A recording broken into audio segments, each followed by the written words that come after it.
feet and a light unto our path. Give us grace to receive your truth in faith and love, and the strength to follow on the path you set before us. Amen. Our reading today comes from 2 Samuel. So very technically, the reading from the lectionary is like 4 verses at the very beginning and then like 6 verses at the very end. And I said, that's no fun, so we're just going to read the whole chapter. We're not missing anything. All right. After the death of Saul, when David had returned from defeating the Amalekites, David remained 2 days in Ziklag. On the 3rd day, a man came from Saul's camp with his clothes torn and dirt on his head. When he came to David, he fell to the ground and did obeisance. David said to him, "Where have you come from?" He said to him, "I have escaped from the camp of Israel." David said to him, "How did things go? Tell me." He answered, "The army fled from the battle, but also many of the army fell and died, and Saul and his son Jonathan also died." Then David asked the young man who was reporting to him, "How do you know that Saul and his son Jonathan died?" The young man reporting to him said, "I happened to be on Mount Gilboa. There was Saul leaning on his spear, while the chariots and the horsemen drew close to him. When he looked behind him, he saw me and called to me. I answered, 'Here, sir.' And he said to me, 'Who are you?' I answered him, 'I am an Amalekite.' He said to me, 'Come, stand over me and kill me, for convulsions have seized me, and yet my life still lingers.' So I stood over him and killed him, for I knew that he could not live after he had fallen. I took the crown that was on his head and the armlet that was on his arm, and I have brought them here to my Lord."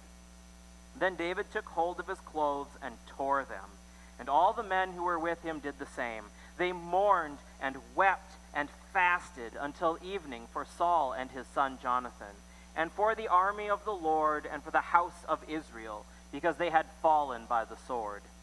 David said to the young man who had reported to him, "Where do you come from?" He answered, "I am the son of a resident alien, an Amalekite." David said to him, "Were you not afraid to lift your hand to destroy the Lord's anointed?" Then David called one of the young men and said, "Come here and strike him down." So he struck him down, and he died. David said to him, "Your blood be on your head, for your own mouth has testified against you, saying, 'I have killed the Lord's anointed.'" David intoned this lamentation over Saul and his son Jonathan. He ordered that the song of the bow be taught to the people of Judah. It is written in the book of Jashar. He said, "Your glory, O Israel, lies slain upon your high places. How the mighty have fallen. Tell it not in Gath. Proclaim it not in the streets of Ashkelon. Or the daughters of the Philistines will rejoice. The daughters of the uncircumcised will exult. You mountains of Gilboa, let there be no dew or rain upon you, nor bounteous fields. For the shield of the mighty was defiled, the shield of Saul anointed with oil no more. From the blood of the slain, from the fat of the mighty, the bow of Jonathan did not turn back, nor the sword of Saul return empty. Saul and Jonathan, beloved and lovely, in life and in death they were not divided. They were swifter than eagles, they were stronger than lions. Daughters of Israel, weep over Saul, who clothed you with crimson in luxury, who put ornaments of gold on your apparel. How the mighty have fallen in the midst of battle. Jonathan lies slain upon your high places. I am distressed for you, my brother Jonathan. Greatly beloved were you to me. Your love to me was wonderful, passing the love of women.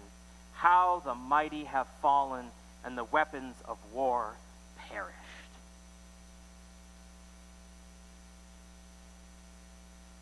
Okay. To make sense of where we're at and what's going on in this story, I am going to try to do an extremely quick run-through of the history, the entire history of the nation of Israel. All right? No, don't. That's a bad idea. But But there is a lengthy story, right? There's a whole huge narrative in here, and we're looking at one moment of it, and that moment is a very, very big deal. So we need to put it a little bit in context. So we're going to start with Moses. We could start earlier, but I got to pick somewhere. So we start with Moses, okay? Moses leads the people out of Egypt, and they wander around for a while, and Moses dies, and Joshua takes over and leads them into Canaan, which they conquer and settle, okay?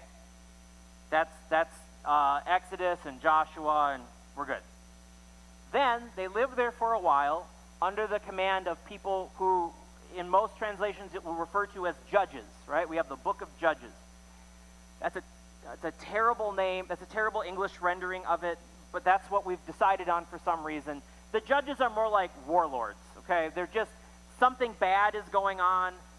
Philistines are attacking Moab. Something bad is happening. So some, usually military leader, rises up, puts enough people together to deal with the threat, and they sort of handle the situation until they die or everything's resolved, and then they go away.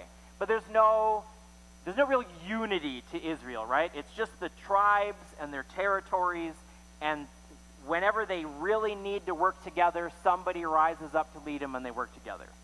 Judges. The last judge, Samuel, comes around, and when Samuel is leading, the people are like, hey, we want a king. We want to be a kingdom, like all these places around us, right? Because there's this huge kingdom over here, and they keep kicking our butts. And there's this big kingdom over here, and they keep kicking our butts. What if, hypothetically, we united together as a single unit and with a king, and we could go kick their butts for once, right? Wouldn't that be nice? And Samuel's like, God's not a fan of this plan, but I guess we're going to do it anyways. So with God's permission, he anoints Saul as the first unified king. And when you read the story of Saul, you realize unity might be a bit strong of a word. Saul is a warlord himself who sort of unites together the tribes to deal mostly with the Philistines. And here we get Saul dying, and then David takes over. And David is someone I know we've all heard lots of stories about. Like, that name shows up a lot of times in the Bible. He's kind of a big deal. He unites the kingdoms together into this somewhat more unified kingdom. He puts the capital in Jerusalem, right? And God is a big fan of David, according to the text. David's son, Solomon, then takes over. Solomon is the one that builds the original temple in Jerusalem, right? So for the first time, the Ark of the Covenant, right, that they built with Moses when they're walking around, this big box they carry in the tent, they put that to rest finally in Solomon's temple. So now they have a temple in Jerusalem. It's settled. And Solomon has some fun stories and whatever. Solomon dies, and his son Rehoboam takes over, who is terrible. Well, the situation is bad. Rehoboam makes it worse. Judah in the south remains under Rehoboam's control, but the entire rest of Israel, the entire rest of the kingdom, splits off, and Jeroboam takes control of the north, Israel, and now you have the divided kingdom. So under 3 kings, sort of technically, they were united, and now for the rest of their history, a few hundred years, they are fighting each other as much as they're fighting everyone else around them. You have 2 lines of kings. Most Bibles have a little, like, side-by-side chart in them somewhere where it lists the kings and the time frames. But they go back and forth beating each other up. Sometimes they work together against this other kingdom. Sometimes one of them allies with another kingdom to beat the other one up. You couldn't tell that they were related, basically. And then the big bad shows up on the scene, Assyria. And I know we've talked about this a couple times. The Neo-Assyrian Empire comes in from the north and crushes Israel, the northern kingdom, completely. Obliterates them. Gone. All that's left is Judah in the south. A little while later, a lot of the survivors from the north, from Israel, or the people who fled before this happened end up in Judah. So despite the fact they've been beating each other up for a long time, they at least recognize, hey, we have more in common than anybody else around us, I guess. So a lot of the stuff makes it down to Judah. Then Babylon comes along, the big bad that wants to be Assyria, but they never quite make it there. And they defeat Judah and take the leaders in Judah and in whatever into exile in Babylon. This we've talked about a bunch of times. A little while later, Cyrus the Great and the Persian Empire comes, kicks Babylon's butt. They send the people of Judah back, and Judah rebuilds, but the north is gone. All that remains basically is Judah, or Judea, or any of the other historical words used for that territory.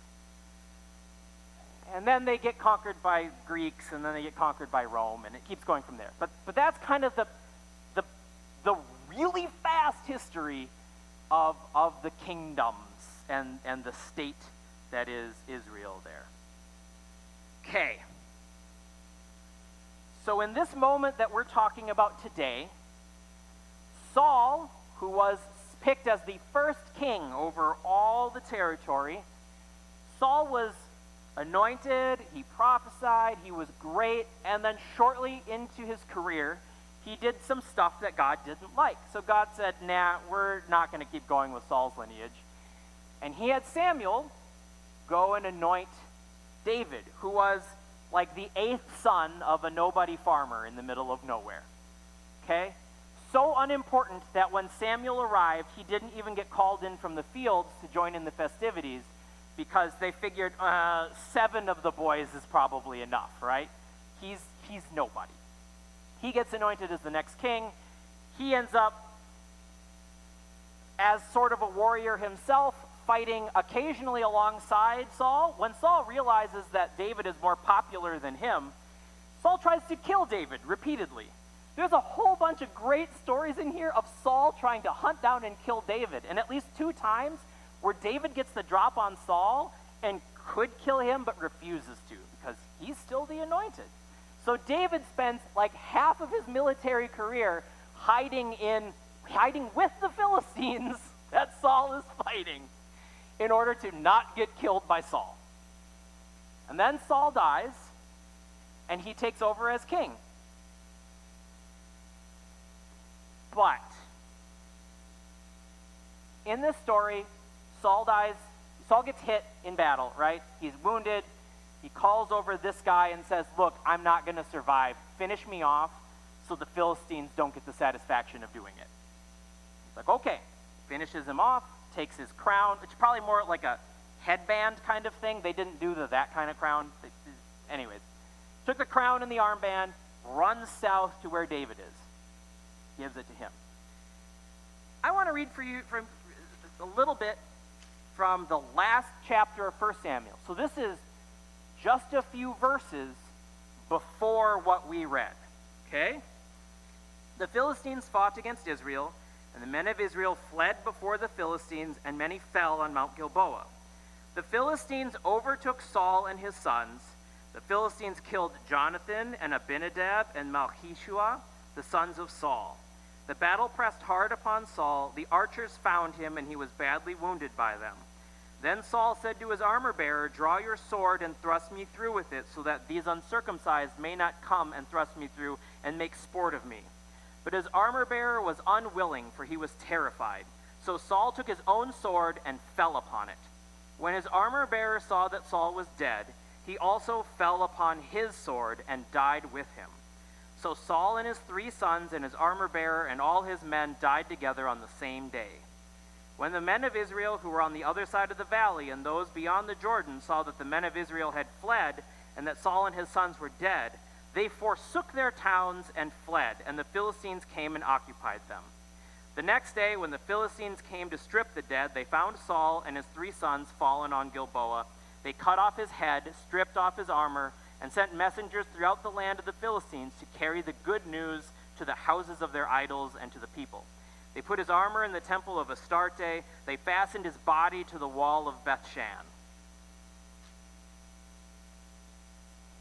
That is not the same story. right? Saul is wounded. You got that. All of his sons are already dead. He's wounded by archers. He asks his armor bearer, his right-hand man, whatever, his bodyguard, could be any number of things, hey, kill me so that they don't get to. And his armor bearer is like, no, I am not doing that. So Saul runs himself through with his sword and dies. And seeing that Saul is already dead, his armor bearer is like, well, I guess it's over, and kills himself too. And the Philistines get the bodies and nail them up to the wall. But that's not how the story in the next chapter goes, is it? So now we have a problem. How does David become king if he doesn't? How does David get the crown and this? Who even killed Saul? Because in that story, there's no way for David to get the crown from him, right, or anything. He just proclaims himself king. So what we probably are looking at is multiple different versions of the story that get edited together. We've talked about that with a lot of stories. There's that in the flood. That's how we get Genesis 1 and 2. When the scribes, especially in exile, are like sifting through all their sheets, because it wasn't a big book, it was a whole bunch of little scrolls.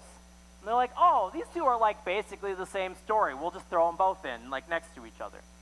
They weren't worried about ironing out the details. It just didn't matter in the ancient world. You didn't have to do that. No one cared. But we're still left with a weird discrepancy here. Who knew that David was supposed to be the next king? Right? Because the answer is not very many people. Samuel is dead. He's the prophet and judge who anointed David as the next successor, but he's dead and can't say anything as to it, like publicly announce it. There has been no public announcement, right? Because if there was, Saul would have been like, no, he's not the next king, and made sure that he couldn't take the throne. Hypothetically, Jonathan knew, Saul's son, Jonathan, who's also dead. David's brothers and parents, if they're still alive, knew because they were there when he was anointed. But that's not exactly an objective source, right, to get that information from. So how many people knew that David was anointed to be the next king? Almost nobody. So when Saul, the acknowledged king, and all of his acknowledged successors dies, this like random military leader goes, I'm actually the next king. And everybody just goes with it? It's kind of how in the world, even if we're going with the 2 Samuel story, why did this random Amalekite bring him the crown and the armband when David has just finished slaughtering the Amalekites, so I can't imagine this guy's real thrilled with David as the next king as an option. And B, how does he know David is supposed to be the next king? Like, there is no official pronouncement of this anywhere.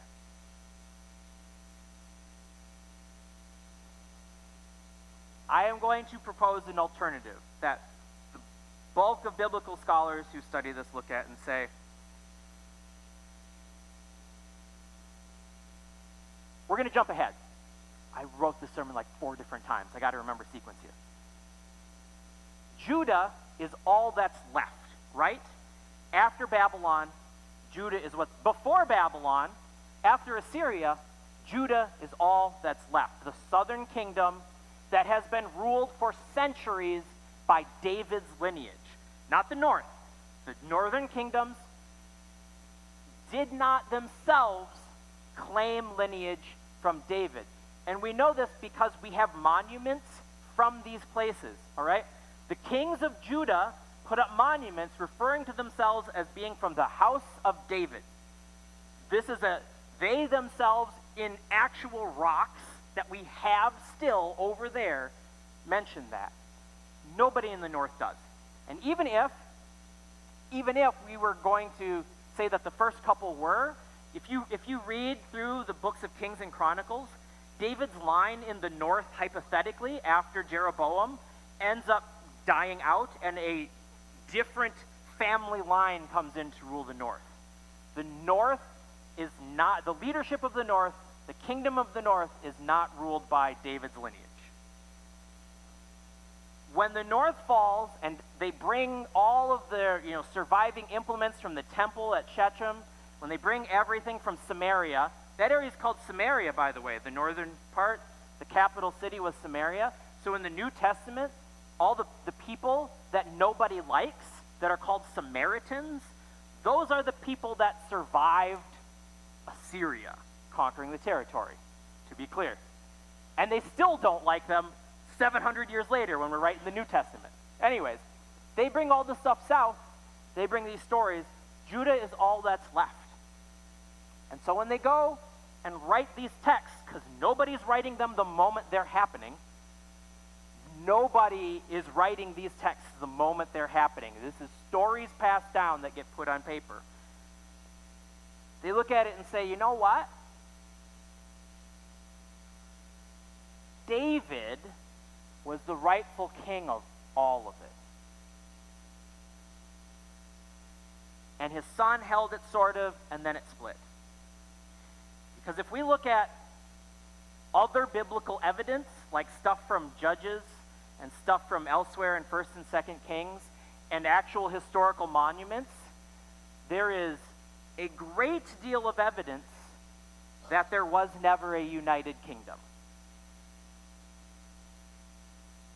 Right? When Saul died, Saul, probably from the north, ruled the northern area.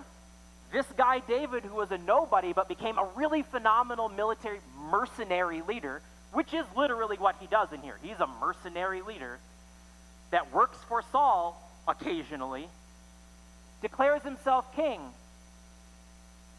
And most likely, everybody was like, you're crazy. He sets up shop in Jerusalem and rules over all that southern territory, and his lineage rules there forever.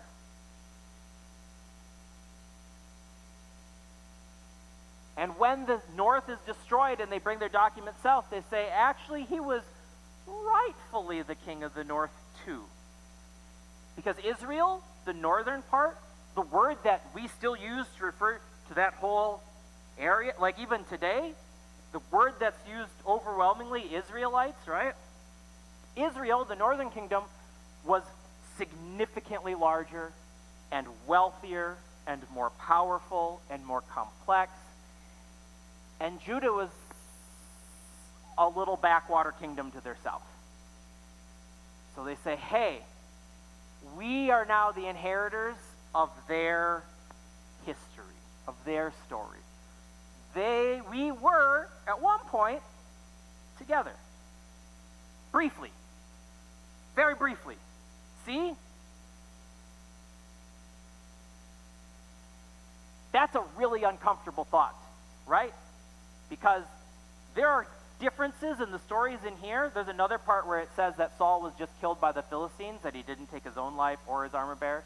There's a part where it just says God killed him. Straight out. Okay?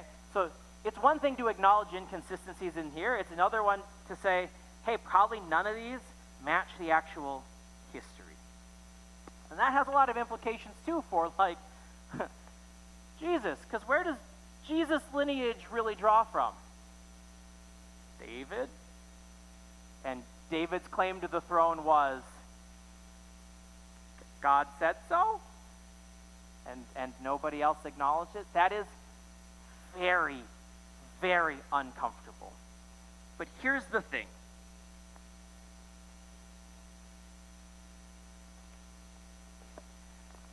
We expect a lot out of this book. A lot. We expect a lot of things from this that this thing never meant to fulfill or provide. The ancient world has no concept of objectivity. It doesn't. There is no text from the ancient world that you look at and go, yes, this is absolutely objective, factual information. Like play-by-play act. It doesn't exist. They have calendars that are really nice. But you get these lovely things in like Egypt that say, we went there and we wiped out every man, woman, child, animal. There is nothing left. We burnt it all and salted the fields. And now we collect this much from them in taxes each year. And it's like, well, clearly then you didn't kill them all. But that's how the ancient world wrote everything. This is meaningful, it is important, and it is true. But it is not trying to be true in the way that a history book listing out dates that things happening is trying to be true. This is a story, not history. And stories are incredible. We survive on stories. Human beings do not live on history. We live on stories. We live on meaning. When people lose meaning, they die. They do. And I can find, you don't even need me to give you examples of that. People that cease to have an understanding of where they're at in a story, that have ceased to understand a future for them, a meaning, a purpose, a value, they stop. It has become so problematic over the last few centuries that the things in here don't match the things that we're learning out there. Right? We get into all kinds of arguments on biology and archaeology and world history and timelines and so on and so forth. And the problem is, we keep trying to turn this into those things. I love science. I love linguistics. I love history and all these things. And I use all of those materials to better understand this. Not because this is part of that, but because this is made in the world that works on those principles. And by better understanding those things, I can better understand the world in which this is created and figure out its purpose, what its meaning to do. If they're going to write the story different, if they're going to include multiple different versions of the same story, and then have none of them actually match probably exactly what happened, we have to ask why. And I think the answer is, and the answer that most biblical scholars give is, when the north is destroyed and the survivors come south, Judah now has to come up with a way for them all to understand themselves as one people. Not Judah and Israel, but one Hebrew people. And how do they do that? Well, we were one people, very briefly. Okay? And then we've been apart for a little while, and now we're back together. Because why not? Because we had to be part, because everybody had to be in the story. That is beautiful to me. In a world where most groups were trying to annihilate every random offshoot that wasn't belonging to them, in a world where if you weren't part of the line of the king and you were kind of a threat to it, they just murdered you, taking in an alternate people, an alternate dynasty, not just accepting all of these refugees from the north, but writing them into your story and making parts of their story your own, that is amazing. That is grace and salvific reality in play. That is what the God of this book would rejoice in, I think. So when we start asking questions of truth, history and science and linguistics and these things, these are not enemies of Scripture. These are not enemies of Christianity. These are not enemies of who we are or what we're here to do.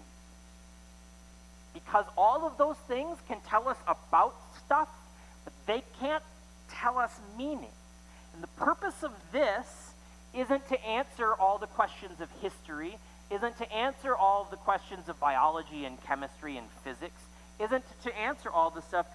This is for us to find meaning individually and collectively, to explore questions of what it means to be people, what it means to be a community, what our community values should be in light of who God is, a God of love and salvation and compassion and justice. That's what this is about. Knowing all those other things helps us see that more in here, not less.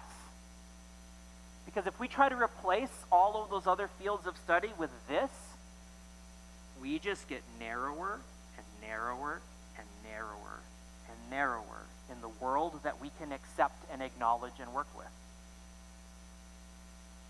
And eventually, our space is gone.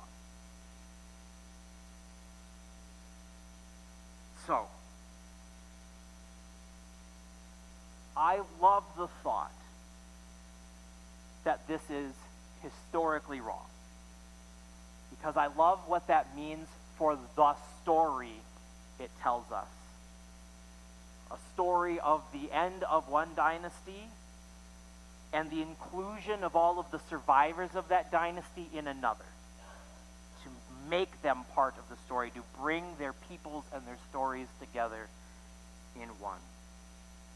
And being able to see that and not be scared of what else that wrecks, of what else that means, is so wonderful to me. I don't have to be afraid of learning things. And I don't have to be afraid of where that might be different. That is the way forward for all of us. That is the way forward they chose. Not us or them, but all of it together. Ta-da!